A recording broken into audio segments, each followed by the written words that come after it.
1 year after Woodrow Wilson's election as President of the United States, Europe went to war.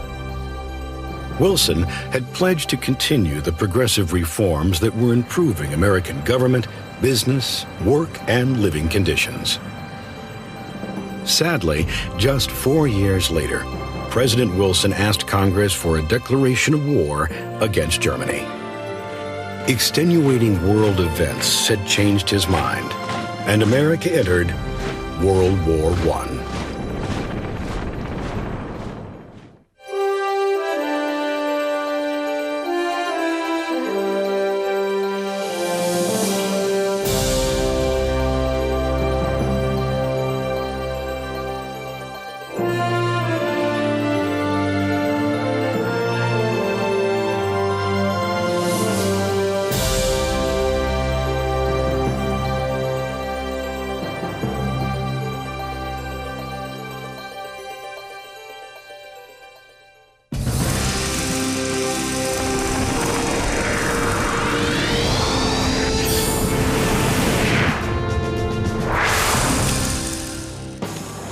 It was called by some the war to end all wars.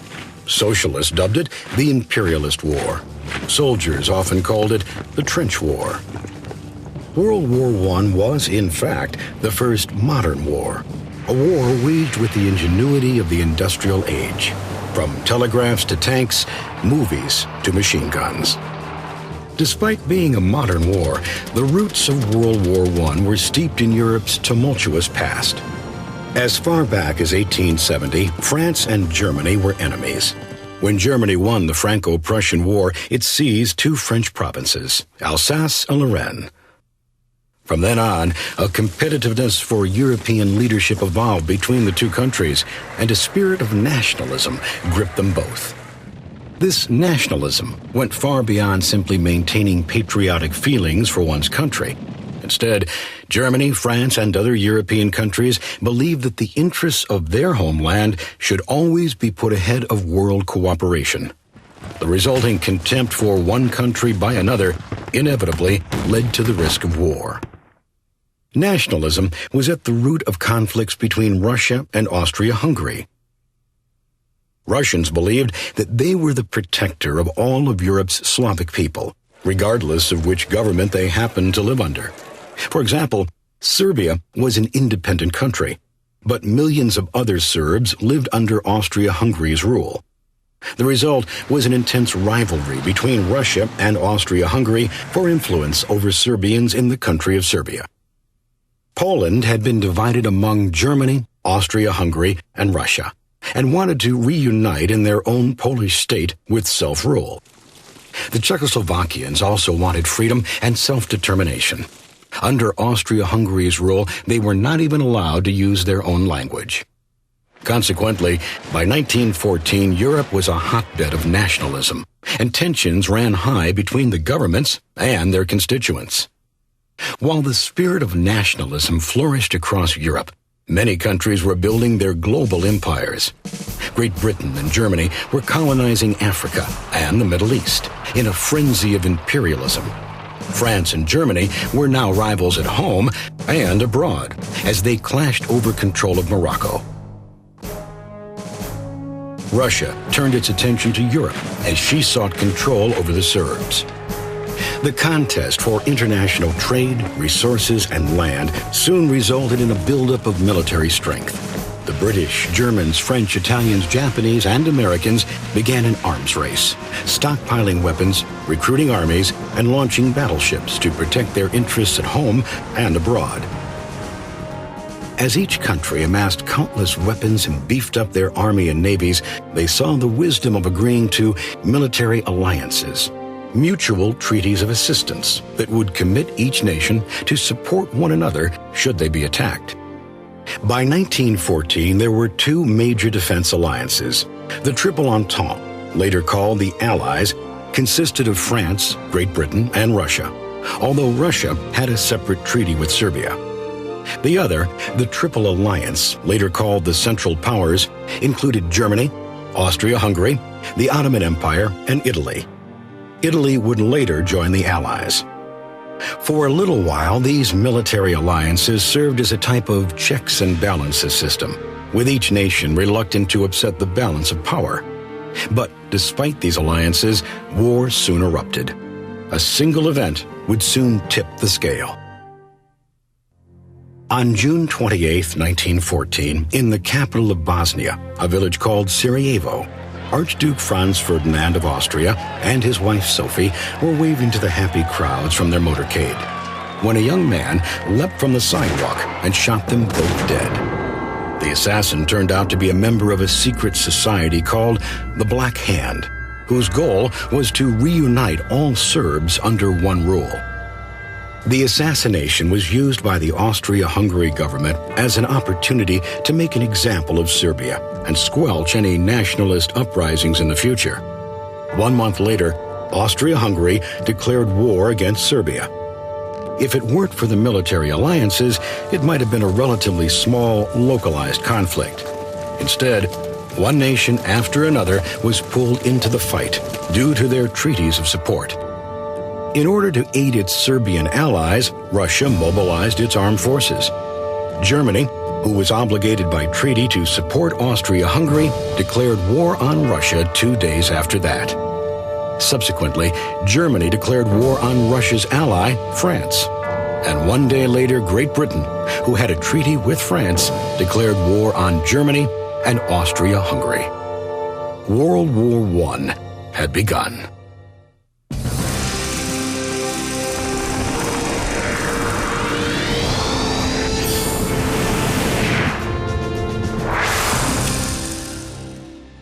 As Germany invaded the neutral country of Belgium, no one foresaw how long the war would last and how gruesome the cost would be. Over 65 million people fought. Over 20 million were wounded. Between 9 and 10 million died on the battlefield, and another 20 million lost their lives due to hunger and disease related to the war. The magnitude of the killing was unprecedented. In just the first 3 months of the war, nearly the entire original British Army was wiped out. Despite all the carnage, the battle lines remained almost stationary in France. The Western Front, as it was known, was defined by 2 lines of trenches, zigzagging across northern and eastern France for thousands of miles. Wide enough for 2 men to walk abreast and stand erect to fire their machine guns, the trenches were choked with mire, rats, and lice. German soldiers occupied one line, Allied soldiers the other. Between them lay a no-man's land, filled with barbed wire and mud, smoldering with bomb craters. From time to time, soldiers would storm out of these trenches and attempt to overrun the enemy, only to be met with a hail of bullets. Both sides suffered hundreds of thousands of casualties while accomplishing practically nothing, as the battle lines remained essentially unchanged. Meanwhile, the tools of technology, which had provided prosperity for the industrialized world, were now being used to create more efficient and more ghastly weapons. A soldier described the shocking sight of a machine gun that could fire 500 to 600 bullets per minute. I saw trees as large as a man's thigh, literally cut down by the stream of lead. In 1914, the German army deployed their new cannon against Belgium. Big Bertha, as it was called, could hurl an 1,800-pound shell 9 miles. A year later, at the Second Battle of Ypres, the Germans introduced poison gas to warfare. Soon, both sides used chemical weapons like chlorine, which suffocated its victims, or mustard gas that burned the skin and blinded its casualties. By 1916, the British Army began using tanks in battle with great success. Before long, however, German soldiers realized that flamethrowers, weapons that could shoot a stream of flaming gasoline, could be used to stop them. Balloons and then airplanes were converted into weapons of war. When Germany attacked the Belgian city of Liège in 1914, it was the first time civilians were killed by a warplane. Planes were fitted with machine guns and loaded with bombs, and soon began dueling in air-to-air combat. These dogfights became a common sight over the skies of Europe. Germany's leading fighter pilot, Manfred Richthofen, nicknamed the Red Baron by the British because of his brightly painted red Albatross airplane, shot down 80 Allied aircraft before being struck by a bullet from the trenches and crashing to his death. If I should come out of this war alive, I will have more luck than brains. Even more destruction was waiting on and under the Atlantic Ocean as Germany pressed its Unterseeboots, its submarines, into the battle. German submarines, U-boats, patrolled the Atlantic, firing torpedoes on merchant ships trying to deliver supplies to the Allies. It aroused the anger of Americans in particular because they felt that this was a violation of the principle of the freedom of the seas, long a cornerstone of United States foreign policy.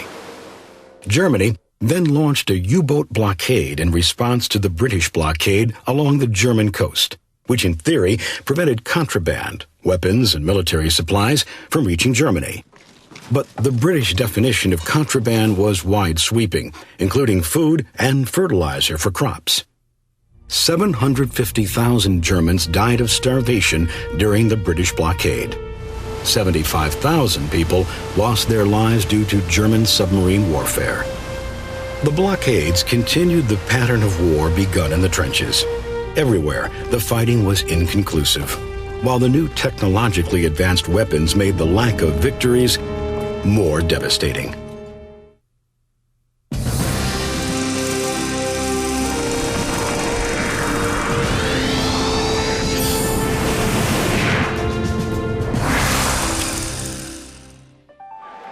Into this battle of death and despair came the United States in the spring of 1917, despite President Woodrow Wilson's promise that the U.S. could stay neutral.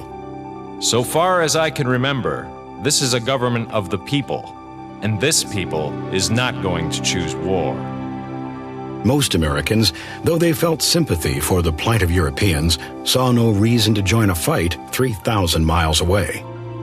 At the time of Wilson's second inauguration, immigrants constituted 1/3 of the United States population. More than 8 million German Americans lived in the U.S. and naturally felt sympathy toward their former homeland. America had the closest ties with the Allies. The U.S. shared a common language and history with England and many democratic institutions. America traded with Great Britain and France twice as much as with Germany, and stories of German war atrocities had outraged many citizens of all ethnic backgrounds. Still, most Americans wanted to remain neutral, but that was not to be, primarily for two reasons.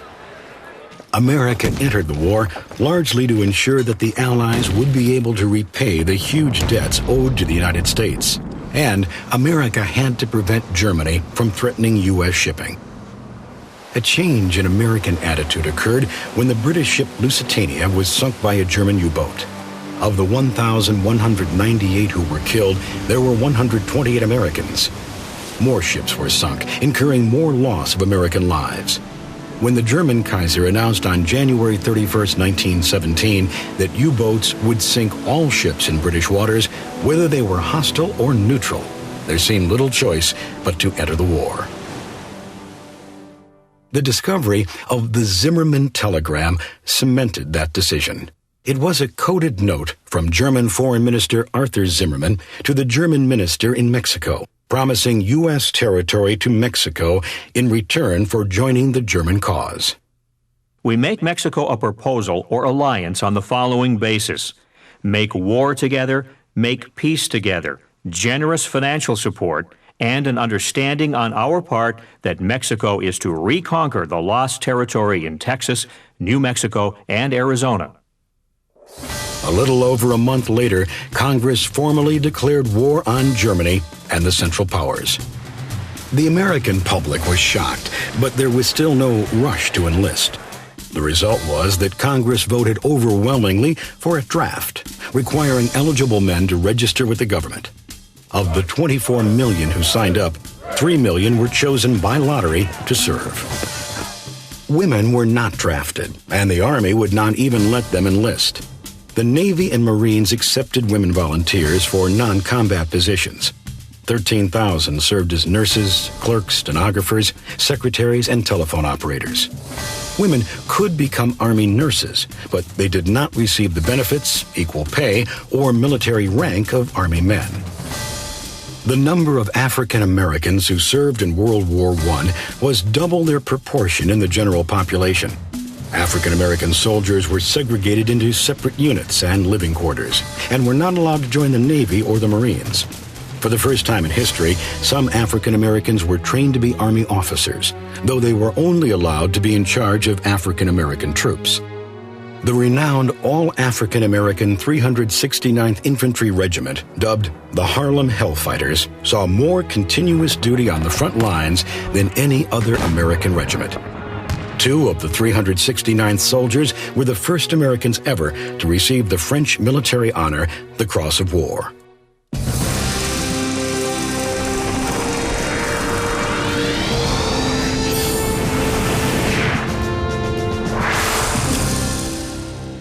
Of course, before any American soldiers were able to fight in World War I, the United States had to get troops and supplies to Europe. The costs of such an operation were staggering. To raise money and get the resources needed, the United States government implemented extraordinary measures. First, the federal government took control of the economy and gave the president the power to fix prices and regulate certain war-related industries. President Wilson next established the War Industries Board and appointed millionaire financial expert Bernard Baruch to head it. Wilson often called him Dr. Facts because of his ability to assemble, coordinate, and distribute details about war materials and production. Every man has a right to be wrong in his opinions, but no man has a right to wrong in his facts. No detail, however seemingly trivial, escaped his scrutiny. Baruch noticed that 8,000 tons of steel were used each year to make ladies' corsets. He asked American women to give up that fashion in support of the war. They did, and the steel saved could be employed to build 2 battleships. The board encouraged companies to use mass production techniques to increase efficiency and eliminate waste. It also established price controls, allocated raw materials, and told manufacturers what they needed to produce in order to help the war effort.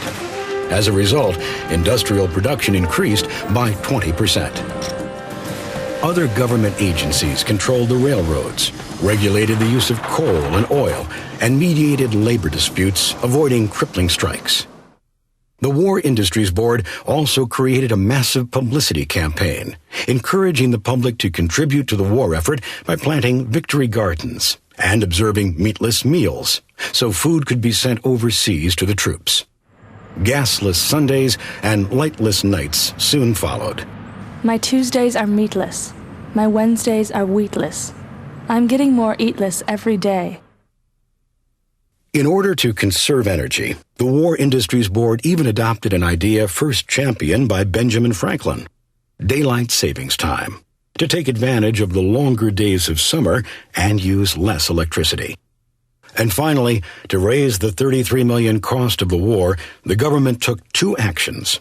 First, it established an excess profits or war profits tax on corporate earnings and higher income taxes on wealthier citizens. Taxes were raised on tobacco, liquor, and luxury goods as well. These actions collected about 1/3 of the money needed. The rest was raised by appealing to Americans' strong sense of patriotism. Liberty bonds were sold. These, in essence, loaned money to the government to fight the war. Movie stars and newspapers, parades and billboards all carried the message to buy bonds. Amazingly, on average, every adult American lent the war effort about $400, a large amount at the time. Even with the money necessary to fight the war, the government realized they would need the popular support of Americans, most of whom had been either neutral or openly against involvement. Therefore, President Wilson appointed a former muckraking journalist, George Creel, to head the Committee on Public Information, our nation's first propaganda agency. Creel was a giant when it came to advertising and public relations. He called his committee the world's greatest adventure in advertising.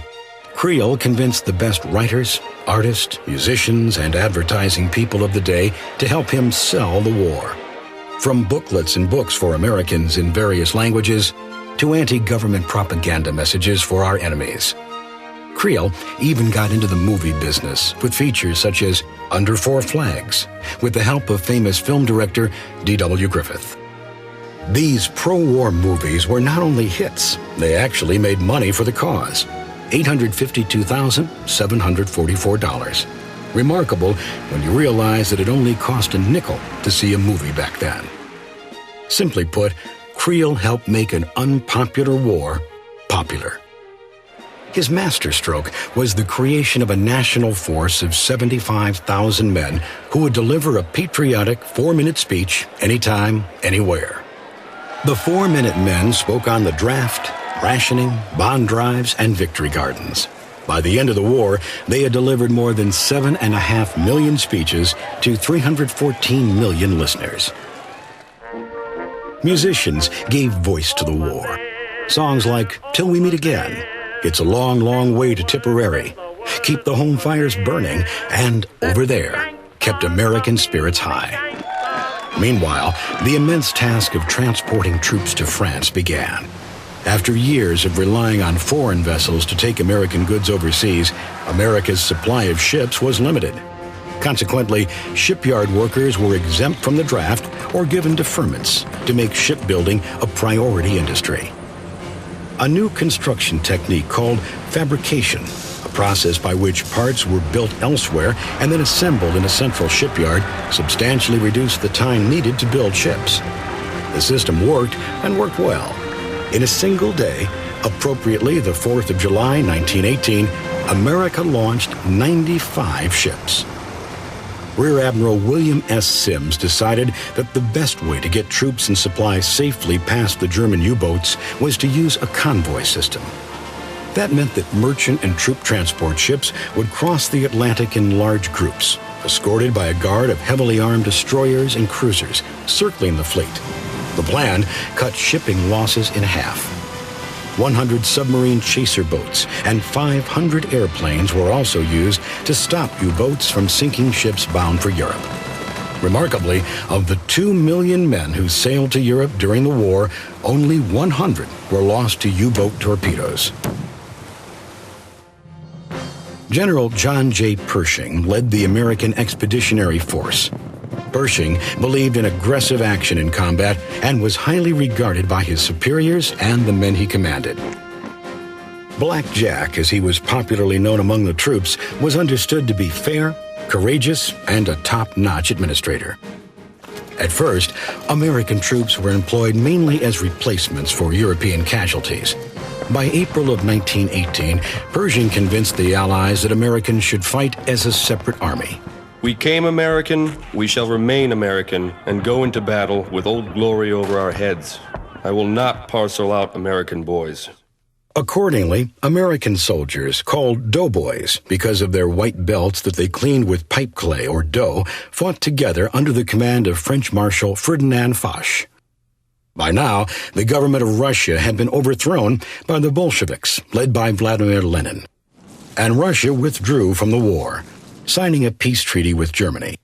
This meant the Germans could now consolidate their army and concentrate on a single front. By May of 1918, the Germans managed to get within 50 miles of Paris. America had arrived over there just in time to help stop the German advance at Cantigny. A few weeks later, the doughboys helped thwart the German attacks at Château-Thierry and below Wood and Reims. In late summer, the Allies, with America's help, triumphed in the Second Battle of the Marne, and in September mounted offensives against Germans at Saint-Mihiel and in the Meuse-Argonne regions, where 1.2 million U.S. troops fought. By October, it was clear the tide had turned against Germany and the Central Powers, as German troops began to retreat all along the front. The victory was not without devastating cost, however. All told, the United States lost 48,000 men in battle. Approximately 62,000 died of disease, and another 200,000 were wounded and needed immediate medical care. The Army is only 12 miles away. I have Americans, English, Irish, and French, and apart, in the corners, are Germans. They have to watch each other die side by side. The cannon goes day and night, and the shells are breaking over and around us. I have to write many sad letters to American mothers. Thankfully, an end to the slaughter was not far off. Although on the home front, the effects of the war were enormous.